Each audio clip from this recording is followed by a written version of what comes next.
Quel est le lien entre les expériences de mort imminente et les sorties hors du corps? La méditation guérit-elle la paralysie du sommeil? Est-il possible de partager des rêves et autres news? Bienvenue sur Phase Today, le premier média de news sur la phase, rêve lucide, paralysie du sommeil, sortie hors du corps et autres états de phase. Êtes-vous prêts? Les rêves lucides transforment le cerveau des pratiquants. Le psychologue et thérapeute gestalt allemand Paul Tolle a décrit pour la première fois les critères distinguant les rêves lucides des rêves ordinaires en 1981. Ceux-ci comprenaient la conscience de l'orientation spatiale, la conscience de pouvoir faire des choix, la conscience d'une concentration intense, la conscience de sa propre identité, le jeu, la conscience de l'environnement du rêve, la conscience de la signification du rêve et enfin la conscience de la mémoire. Sur la base de cette liste, Brigitte Holzinger et sa collègue Lucille Mayer de l'Institut de recherche sur la conscience et le rêve de Vienne ont émis l'hypothèse que chacun de ces phénomènes active des zones spécifiques du cerveau qui forment ensemble le réseau cérébral responsable du rêve lucide. Dans leur article de juillet 2020, les scientifiques suggèrent que l'expérience du rêve lucide nécessite des changements dans non pas une, mais plusieurs zones du cortex cérébral et, par conséquent, l'émergence d'un réseau neuronal entre elles. Bien que des recherches supplémentaires soient nécessaires pour prouver cette hypothèse, vous avez probablement vous-même remarqué des changements mentaux après la pratique de la phase. Si c'est le cas, partagez-les dans les commentaires. L'étude a été publiée dans le magazine Frontiers in Psychology.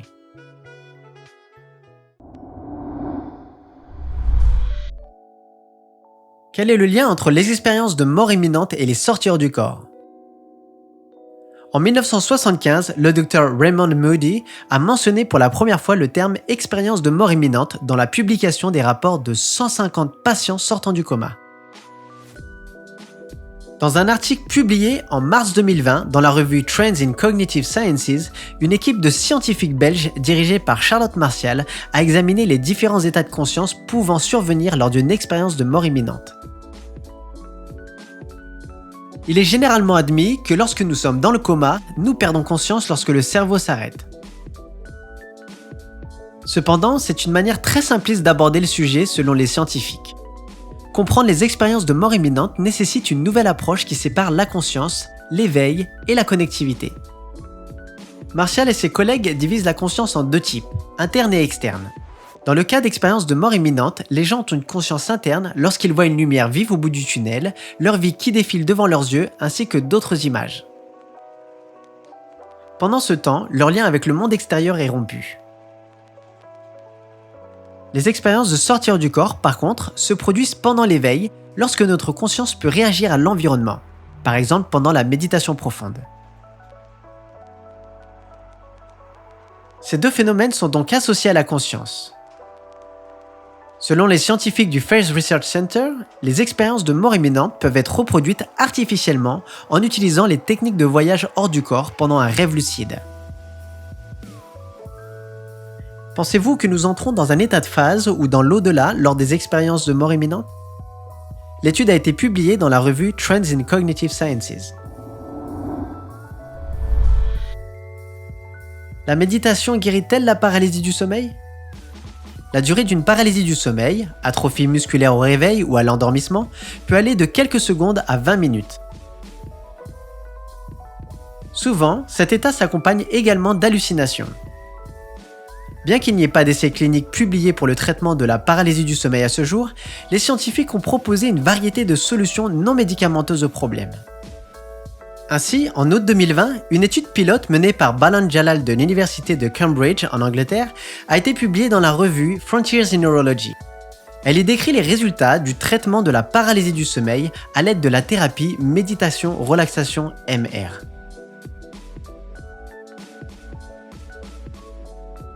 Une étude expérimentale a été menée sur des patients atteints de narcolepsie, trouble du sommeil caractérisé par un sommeil soudain. En effet, la paralysie du sommeil est l'un des symptômes courants de cette maladie.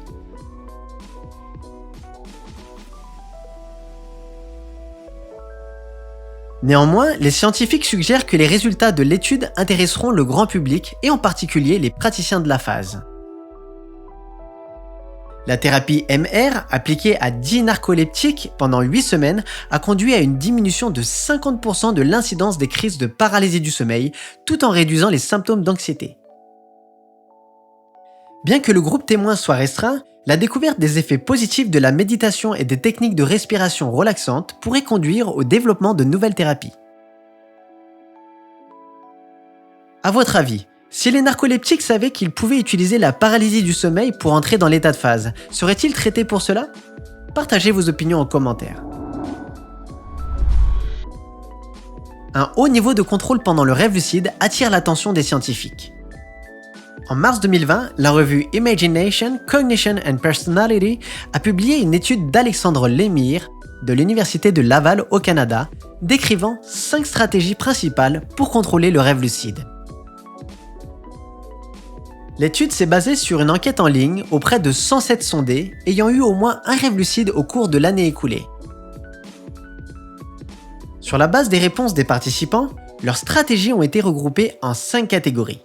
Les verbales, les stratégies basées sur l'utilisation d'objets du rêve ou d'environnement, les stratégies basées sur l'utilisation du corps dans le rêve, les stratégies basées sur la gestion des émotions et enfin les autres stratégies diverses.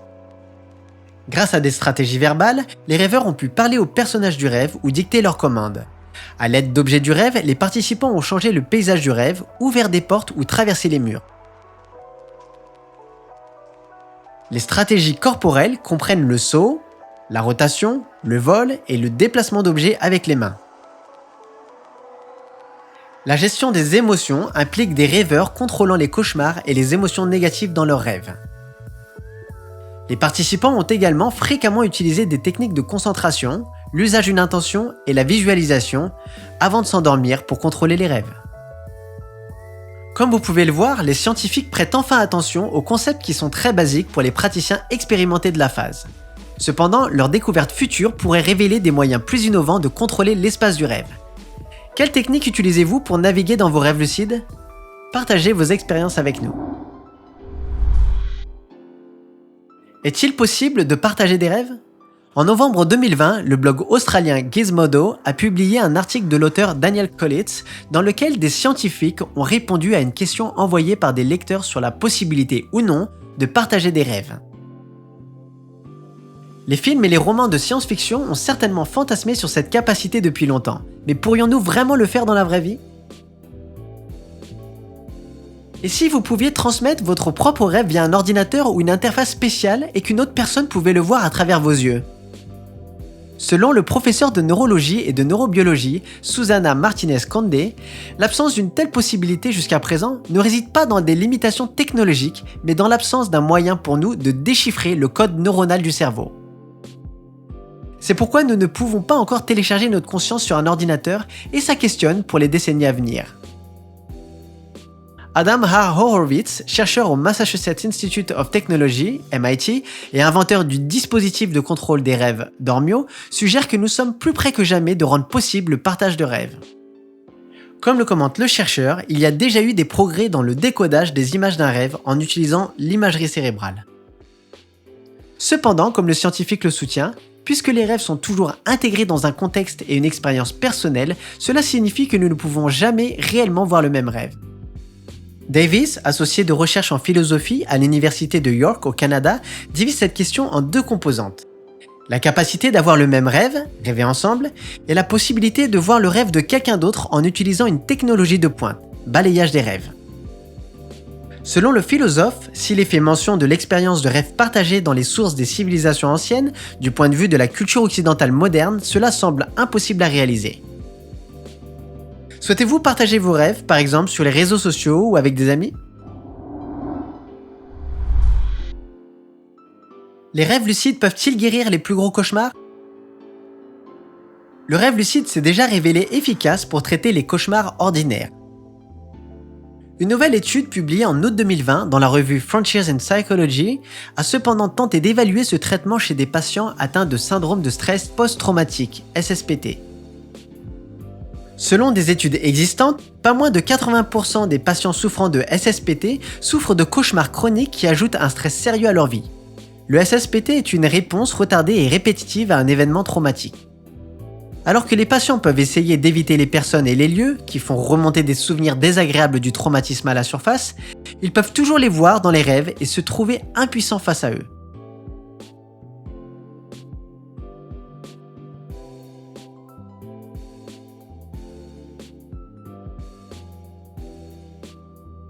Les auteurs de l'étude, dirigés par Bridget Holzinger, suggèrent que l'apprentissage des techniques de contrôle des rêves lucides peut aider les patients atteints du trouble à gérer les signes d'anxiété beaucoup plus facilement. Les 31 participants autrichiens ont été divisés en un groupe témoin et un groupe de pratiquants du rêve lucide et on leur a demandé de tenir un journal du sommeil pendant 6 semaines. Les résultats ont montré qu'au cours de la thérapie, le niveau d'anxiété et de dépression dans le groupe des rêves lucides diminuait de manière significative, même s'il n'y avait pas de diminution significative du nombre de cauchemars qu'ils avaient pendant cette période. Ces résultats ne sont pas surprenants étant donné que le processus pour se remettre du SSPT est complexe et long. Il faudra donc plus de temps pour évaluer la véritable efficacité d'un tel traitement. Maintenant, à votre tour, dites-nous en commentaire comment vous gérez les peurs dans l'état de phase. Vos conseils peuvent en aider d'autres. Comme vous pouvez le voir, ce sujet est en plein essor. Alors pour ne rien rater des dernières découvertes, n'oubliez pas de vous abonner à la chaîne et suivez-nous sur les réseaux sociaux où nous publions des news tous les jours. Tous les liens sont dans la description. À la semaine prochaine.